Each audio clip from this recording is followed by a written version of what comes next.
Welcome back to the channel, guys. Today we're staying at Ryan Campground this weekend, I should say. This weekend we're staying at Ryan Campground.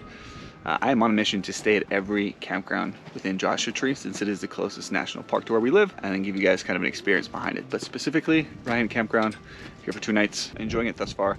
As always, I'm gonna go through the rules and regulations first. I'll go through them quickly, leave additional links in the description down below, and then I'll go through pros and cons and a couple of quick tips. Ryan Campground. Raising cattle was once an important industry in this part of the Mojave Desert, second only to mining. Ryan Campground sits in an area where cattle grazing was once common. Using this campground, so Ryan Horse Camp is restricted. You guys can see in the map there, so it's a piece of this, it's off to the side. You can use that phone number for reservations. Quiet hours 10 to 6, maximum stay is 14 days between October 1st and May 31st. Each site allows 2 vehicles, campfires and grates only. That's, well, a lot of these really apply to like everywhere across the park. It's a little windy, so I'm hoping this doesn't fly away here. No gathering of any burnable materials in the park. No slack lines or clotheslines. Dogs must be on leash. Dispose of trash. Use recycle bins. CRV only. Holding sites is not allowed. Fireworks are prohibited. 1000% do not do that. Camping fees are in addition to the entrance fees. Generator hours 7 to 9 a.m., noon to 2 p.m., 5 to 7 p.m.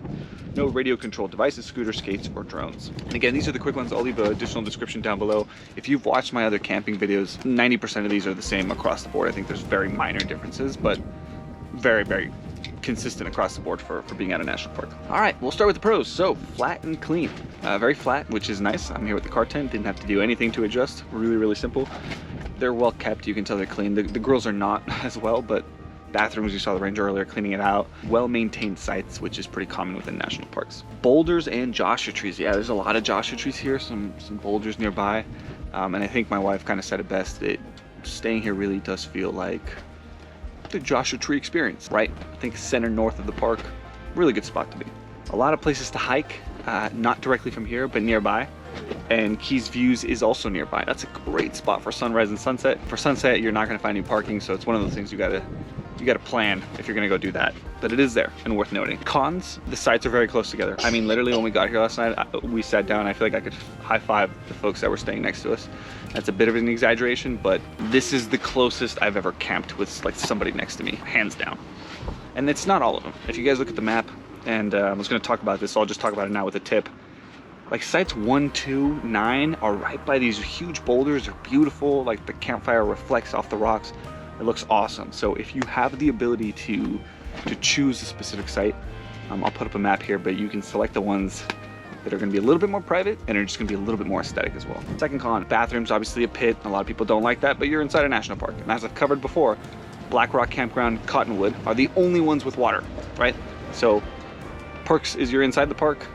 The con is that there's no running water, which, again, pro tip there, make sure you bring more than enough water, because if you're here, it's hard to leave and go get more water if you need it. And as it is with Joshua Tree National Park, you got to bring a canopy unless you plan on burning to a crisp in the sun. It's probably mid 80s right now, a little bit windy, so under the canopy it feels really, really nice, but I wouldn't be able to stand just being out. I covered some tips in there, but really the last one is Jumbo Rocks does have a bit more privacy, Jumbo Rock Campground. And the hikes, there are some hikes that are connected to the campground itself.